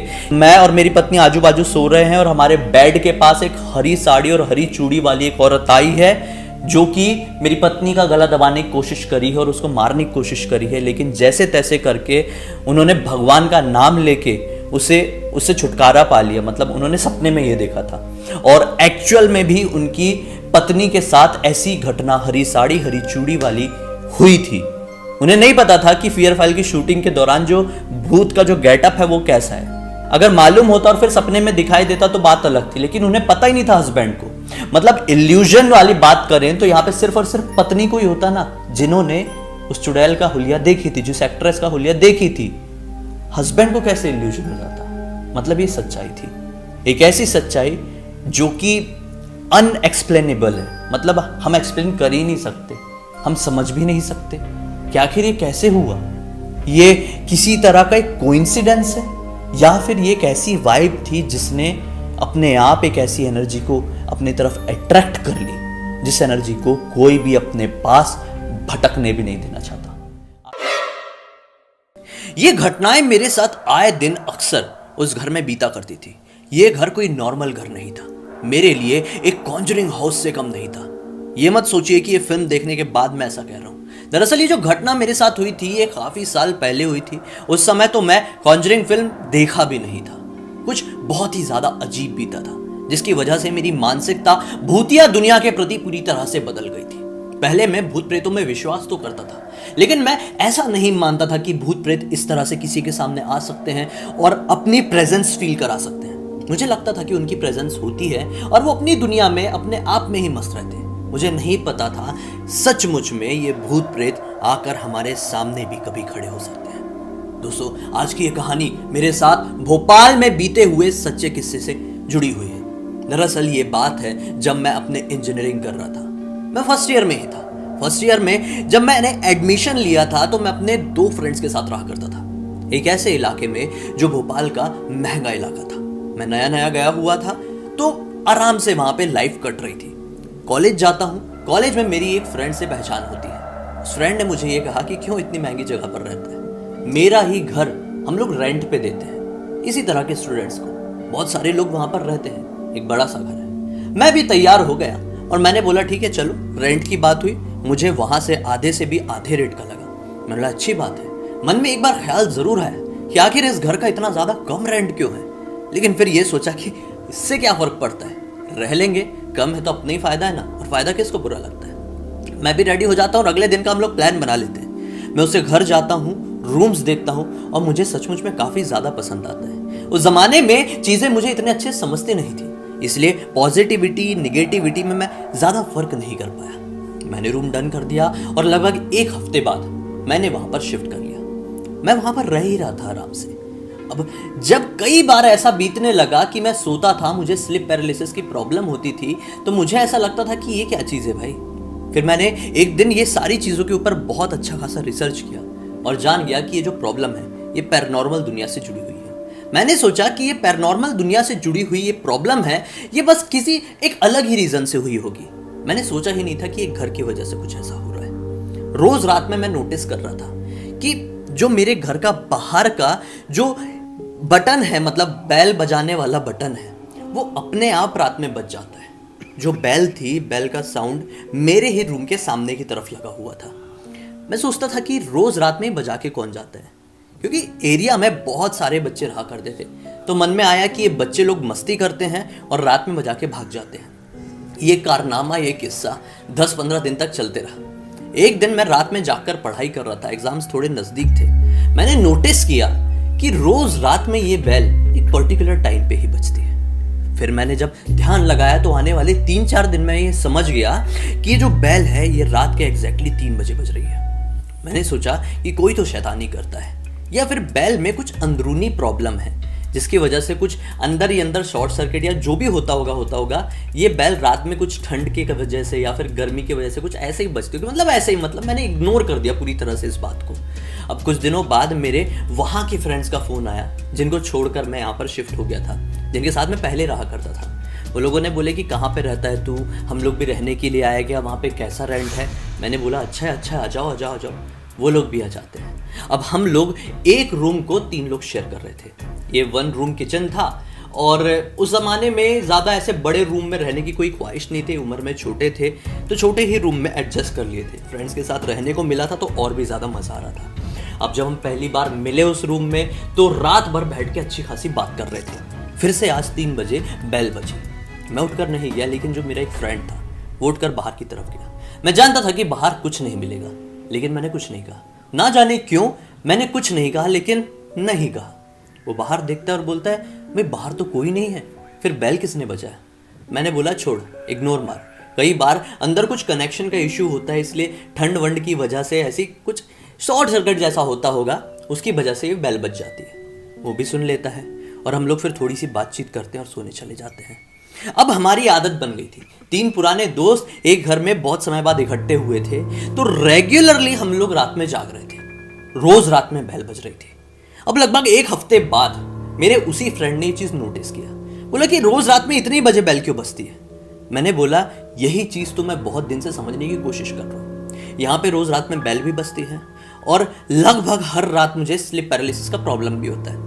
वो लोग पूछते हैं कि स्लिप पैरालिसिस क्या होता है, मैं उन्हें बताता हूँ। और हैरानी वाली बात यह थी कि इसी तरह की प्रॉब्लम मेरे वो दोनों फ्रेंड्स भी फेस कर रहे थे। जब से वो इस घर में आए थे, बस 1-2 दिन बाद से उनके साथ भी इसी तरह की प्रॉब्लम होने लगी। हद तो तब हो गई जब एक रात हम लोग सो रहे थे और एक बहुत डरावना सपना मुझे आया, स्लिप पैरालिसिस से ही जुड़ा हुआ, बहुत ही ज्यादा डरावना सपना। आज भी मैं याद करना चाहूं तो उसे क्लियरली बता सकता हूं, मेरी आंखों के सामने वो सपना मुझे दिखाई देता है। ये सपना कुछ ऐसा था कि मैं अपने उसी घर में सो रहा हूं, मेरे फ्रेंड्स उसी तरीके से मेरे आसपास सो रहे हैं। अचानक से बहुत जोरों की हवा चली है और मेरे घर का दरवाजा नॉक हुआ है या फिर किसी ने बेल बजाया था। इतने अच्छे से आवाज क्लियर नहीं है, लेकिन कोई आया, उसकी दस्तक हुई। मैं उठ के दरवाजे को खोला और अचानक से सामने दिखा एक लंबा चौड़ा हट्टा कट्टा आदमी, जिसकी आंखों की रोशनी और तेज की वजह से और तेज हवा चलने लगी और मैं हवा में उड़ने लगा। वो तेजी से आगे बढ़ा, मेरा पैर पकड़ा और घसीटते हुए हवा में ही मुझे ऊपर लेकर उड़ने लगा। ये सपना सुनने में बहुत ही मजाकिया लग रहा हो, लेकिन मुझे पता है कि कितना ज्यादा डरावना एक्सपीरियंस था मेरे लिए। मैं उठने की कोशिश कर रहा था, मैं जागना चाह रहा था, मैं हाथ पैर हिलाना चाह रहा था, लेकिन मैं कुछ नहीं कर पा रहा था। मुझे हर पल ऐसा लग रहा था कि अब मेरी सांसें रुकने वाली है, लेकिन उसके बाद अचानक से एक झटका सा आता है और मेरी आंख खुल जाती है। ये एक्सपीरियंस इतना ज़्यादा डरावना था कि मुझे ऐसा लगा था ये ज़िंदगी की मेरी आखिरी रात होगी। घबरा के मैंने अपने फ्रेंड्स को उठाया। फ्रेंड को उठाने के बाद मुझे जो पता चला वो सुनकर मेरे पैरों तले ज़मीन निकल गई। मेरे दूसरे दोस्त को भी हूबहू यही सपना आया हुआ था। ये नॉर्मल बात नहीं थी, एक ही सपना 2 इंसानों को कैसे आ सकता था। अब हम लोग इस मामले में सीरियस हो गए। अगले दिन आया, अब उसी जो बड़ा सा घर था मैंने बताया ना, वहीं पर हमारे रूम के बाजू में, मतलब 2 रूम छोड़ के उसी घर में एक लड़का रहा करता था, जो वहां पे पिछले 3-4 साल से रह रहा था। वो जॉब करता था। उसके सामने हमने ये सारी बात डिस्कस की। उम्र में भी बड़ा था तो सोचे कि ये कुछ अच्छी राय देगा। उसने जो बताया वो सुनकर तो हम और भी ज्यादा घबरा गए। उसने क्या बताया कि रोज सुबह जब मैं अपने घर की झाड़ू लगाता हूं तो मेरे घर से इतने मतलब सफेद बाल निकलते हैं, बूढ़ी औरत के बाल। हैरान होने वाली बात यह थी कि उस पूरे घर में कोई भी इस तरह की बूढ़ी औरत रहती ही नहीं थी। रोज रोज इतने सारे सफेद बाल इकट्ठे कैसे होते थे उस लड़के के घर से, ये समझ में नहीं आ रहा था हम लोगों को। हम लोग पूरी तरह से ब्लैंक हो चुके थे। एक घड़ी हम लोगों को लगा कि नहीं ये मजाक कर रहा है, लेकिन उसने बोला ठीक है चलो मैं कल दिखाता हूँ तुम लोगों को। अगला दिन हुआ, जब वो झाड़ू लगा रहा था उसने लिटरली हमको बुलाया। हमने देखे कि सचमुच में इतने सारे सफ़ेद बाल थे, लेकिन फिर कुछ पल के लिए मन में ये भी आया कि हमसे खिलवाड़ कर रहा है, क्योंकि वो थोड़ा मजाकिया था, थोड़ा मस्तीखोर था नेचर में। हमने बोले हाँ हाँ हाँ। मन में एक असमंजस सा चल रहा था, हो भी सकता था कुछ भूतिया और नहीं भी हो सकता था, क्लियर नहीं हो रहा था। अब ये जिस सुबह उसने हमको दिखाया था उसी रात की बात है। वो लड़का पहले ना हमारे 2 रूम छोड़कर उस रूम में नहीं रहा करता था, वो उस घर के सबसे ऊपरी वाले हिस्से में, सबसे ऊपरी वाले फ्लोर के कमरे में रहा करता था। उसने वो कमरा छोड़कर आ गया था। उस दिन उस पूरे घर में नॉर्मली लोग नहीं थे, कहीं ना कहीं अपने काम से कोइंसिडेंटली गए हुए थे। उस दिन मैं और मेरा दोनों जो फ्रेंड्स थे वो दोनों रुके हुए थे अपने अपने कमरे में, मतलब उसी कमरे में बैठ के पढ़ाई कर रहे थे। अब क्या होता है, शाम का वक्त होता है, उस जमाने में लाइट वाइट भी बहुत जाती थी। लाइट जाती है और अचानक से हम नोटिस करते हैं कि जो सबसे ऊपर वाला कमरा है जहां पर वो बंदा रहा करता था, मैं उसका नाम नहीं बोलूंगा, जिसके कमरे से ये सफेद बाल निकलते थे, उसके कमरे से, मतलब उसके पुराने कमरे से कुछ आवाज आ रही है, कुछ वाइब्रेट होने की आवाज आ रही है। हम घबरा से गए और मैंने अपने दोस्त को बोला कि चल देख के आते हैं यार ये किस तरह की आवाज है, क्योंकि इस पूरे घर में कोई नहीं है। मेरे साथ साथ मेरे दोनों दोस्त भी ऊपर की तरफ बढ़ जाते हैं। हम वहां पर देखते हैं तो बहुत ज्यादा घबरा जाते हैं, क्योंकि ये मंदिर सचमुच में डरा देने वाला था। उस घर में लगा हुआ था ताला। वो ताला हमारी आंखों के सामने लिटरली वाइब्रेट कर रहा था। पहले तो लगा कि अंदर शायद पंखा चल रहा है या फिर पता नहीं क्या हो रहा है, कुछ वाइब्रेशन हो रहा होगा इसलिए ताला हिल रहा होगा, लेकिन ये ताला पता नहीं हिले ही जा रहा था। मैंने हिम्मत करके उसे हाथ लगाया और रोका और समझने की कोशिश किया कहीं इस घर में, इस दरवाजे में या फिर इसकी जमीन में किसी तरह का वाइब्रेशन तो नहीं आ रहा है, लेकिन वाइब्रेशन था ही नहीं। मैंने ताले को छोड़ा, आवाज भी बंद हो चुकी थी, वाइब्रेशन भी बंद हो चुका था। हम वहां पर रह के कुछ देर सोचे शाम का वक्त था, मच्छर वच्छर आ गए थे। मैंने बोला चलो नीचे ही चल के बैठते हैं, लाइट गोल है, अपना रूम भी खोला हुआ है, इस तरह से छोड़ के नहीं आ सकते, घर खाली है। हम लोग जब सीढ़ी से नीचे उतरने वाले थे कि फिर से उसकी वाइब्रेशन शुरू हो गई। अब घबराना तो जाहिर था, हम लोग भागते हुए नीचे की तरफ चले जाते। बच्चे ही थे ना, फर्स्ट ईयर में ही थे, ज़्यादा बड़े नहीं थे। अब बैठकर यहाँ पे बातें करने लगते हैं, चीज़ों को और समझने की कोशिश करने लगते हैं, और फिर फाइनली इस मुद्दे पर पहुंचते हैं कि शायद ये जो कुछ भी हो रहा है हमारा वहम भी हो सकता है, किसी तरह का मजाक भी हो सकता है, कोई खिलवाड़ भी हो सकता है। हमारे जितने भी क्लोज फ्रेंड्स हैं उनसे ये बात डिस्कस की जाए। हम लोग लिटरली उसी रात को अपने फ्रेंड्स को फ़ोन लगाते हैं, और फ्रेंड्स भी इतने अच्छे तैयार हो जाते हैं कि चलो इस रात को हम तुम्हारे घर आएंगे और पूरी रात बिताएंगे और चीज़ों को समझने की कोशिश करेंगे। अब क्या होता है, सारे फ्रेंड्स लोग घर पे आके बैठ जाते हैं। रात के 3 बजे हुए थे। रात के 3 बजे के आसपास फिर से वही बेल बजती है। बेल रोज रात पे 3 बजे बजती थी, फिर से वही बेल बजती है। हम लोग उठकर बाहर जाते हैं, बाहर कोई नहीं था। वापस अंदर आते हैं। इस दिन कुछ डरावना हो चुका था। फिर से बेल बजती है, और ये पहली बार हुआ था कि वापस से दोबारा बेल बजे। हम लोग तुरंत बाहर निकल के देखे, बाहर कोई भी नहीं था। इस बार सोचे कि अंदर नहीं जाएंगे, बाहर ही खड़े रहेंगे। हमारी आंखों के सामने हम ये बेल की बटन के सामने खड़े हुए हैं, बेल बजी है। ऐसा नहीं कि ऐसा क्लिक हुई प्रॉपर, लेकिन हम ये खड़े हैं और अंदर बेल बज गई। कुछ समझ में नहीं आया। हम तुरंत भागते हुए कमरे में गए और दरवाज़ा लगा लिया। हमारे रूम के एग्जैक्ट बाजू वाले रूम में एक सीनियर रहा करता था, जो कि उस समय 3rd ईयर या 4th ईयर में था। वो बोलता है कि चिंता मत करो, मैं ऐसा हूँ वैसा हूँ, मुझे ये चीज़ समझती है, मुझे लोग गुरु मानते हैं मेरे गांव में। बाहर निकलता है और बोलता है अभी मैंने मंत्र पढ़ दिया हूँ, और कुछ ऐसा कुछ बोलता है और अंदर की तरफ चले जाता है। वापस से बेल बजती है, और जब हम घबरा के उसके कमरे की तरफ जाके नॉक करते हैं तो बोलता है मुझे नहीं मालूम, मैं कल ये घर खाली कर रहा हूँ, मुझे बाहर नहीं आना है। अब जो घर का मकान मालिक था, मतलब वो जो लड़का था, मैंने उससे बोला देख भाई ये चल क्या रहा है। तो उसने बोला कि कुछ नहीं है, कुछ इशू है। उस तरह मतलब एक बाइक थी, बाइक के ऊपर चढ़ा और वो जो बेल लगी हुई थी, बेल को निकाल ही दिया, और फिर आवाज़ तो नहीं आती है, स्वाभाविक है। अब कुछ दिन तक ये मामला वहीं पर रहा, और जो मेरे दोनों रूममेट्स थे उन लोगों ने ये रूम छोड़ दिए, क्योंकि पता नहीं क्यों वो दोनों रूममेट्स की पढ़ाई वढ़ाई भी अच्छी नहीं हो पा रही थी। माहौल कुछ बिगड़ सा गया था, निगेटिविटी अब समझ में आने लगी थी। अब फ़र्क कर पा रहे थे कि पॉजिटिविटी और निगेटिविटी में क्या फ़र्क है। अब जिस दिन ये दोनों ने रूम छोड़े, उसी रात को मैं अपने कमरे में अपने बेड में सो रहा था। नीचे एक और गद्दा बिछा हुआ था, और वही मकान मालिक जो हमारा था, जो मेरा फ्रेंड था, वो नीचे ऐसा गद्दा बिछा के सो रहा था। उसने पूरा ब्लैंकेट जो था वो ओढ़कर सोया हुआ था। मैं अपनी पढ़ाई कर ही रहा हूँ कि अचानक से मैंने नोटिस किया, धीरे धीरे धीरे धीरे करके उसका ब्लैंकेट ऊपर आ रहा है। मैं घबराया हुआ था, यहाँ तक उसका ब्लैंकेट आ चुका था, यहाँ से उखड़ा हुआ था। मैं ध्यान से देख रहा हूँ, लिटरली उसका ब्लैंकेट यहाँ से और ऐसा ऐसा ऐसा नीचे चले गया। मैं घबरा के उसको झंझोड़ा। मैंने सोचा कि ये मजाक कर रहा है, पैर से ऐसा ऐसा नीचे कर रहा होगा। मैं पैर नोटिस कर रहा था, लेकिन फिर भी मैं कंफर्म करना चाहता था कि ये पैर से तो नहीं कर रहा है। मतलब मेरे दिमाग में कुछ समझ में नहीं आ रहा था। मैंने उसको हिलाया, मैंने बोला कि किस तरह का मजाक है यार, मुझे ऐसा मजाक पसंद नहीं है। वो अपनी आंखें खोलता है, और लिटरली उसकी आंखें देखकर समझ में आ रहा था कि एक गहरी नींद से जागा हुआ है। जब आंखें कोई खोलता है और गहरी नींद में होता है तो कई बार सामने वाले की आंखें लाल होती, उसकी पूरी तरह से आंखें लाल थी। मुझे क्लियर था कि वो अपनी गहरी नींद में था, और ये चादर जो इस तरह से सरका था, ये ब्लैंकेट उसके ऊपर से सरक रहा था, ये किसी तरह का खिलवाड़ या मजाक नहीं था। कुछ तो ऐसा था जो अपने होने का एहसास मुझे दिलाना चाह रहा था। इस दिन असली भारी निगेटिविटी मुझे इस घर में लगी। स्लीप पैरालिसिस का माहौल आगे बढ़ता चला गया। 10 दिन बाद मेरे साथ एक और दिल दहला देने वाली घटना उस घर में बीती। क्या घटना थी मैं आप लोगों के सामने डिस्कस किया हूँ कि नहीं, मैं ज़रूर बताऊंगा कि वो क्या घटना थी अगर आप लोग चाहते हैं तो। मैं उस दिन अंदर से कांप गया, और जिस रात ये घटना मेरे साथ बीती, मतलब सेकंड वाली, उसके एग्जैक्टली 2 दिन बाद मैंने वो घर खाली कर दिया। और सच बता रहा हूँ, कभी मुड़ कर भी उस घर की तरफ नहीं देखा। मैंने बहुत बताने की कोशिश किया कि देख इस तरह की चीज़ें इस घर में हो रही है, लेकिन मेरा वो जो ओनर था, मतलब वो जो लड़का था, मेरा दोस्त था, वो मानने को तैयार ही नहीं था। एक और रात इस तरह की बेल बज रही थी, हम लोग बाहर निकल के डिस्कस किए ही थे, मेरे और मेरे दोनों रूममेट्स ने। तो उसके कोई फैमिली पर्सन ही था, मैं बताऊंगा नहीं कौन फैमिली पर्सन था। वो नीचे आता है, सफ़ेद रंग के कपड़े पहना हुआ था और काले रंग का टीका, पूरी आंखें लाल, पसीना पसीना चेहरा, और गुस्से में इस तरह से देख रहा था और बोला था ए क्या कर रहे हो तुम लोग। जबकि वो जो बंदा था, जो पर्सन था, वो बहुत ही रिस्पेक्टफुली हमसे बात करता था, लेकिन इस बार जो उसकी चिल्लाने की आवाज़ थी वो बहुत ही ज़्यादा निगेटिव थी।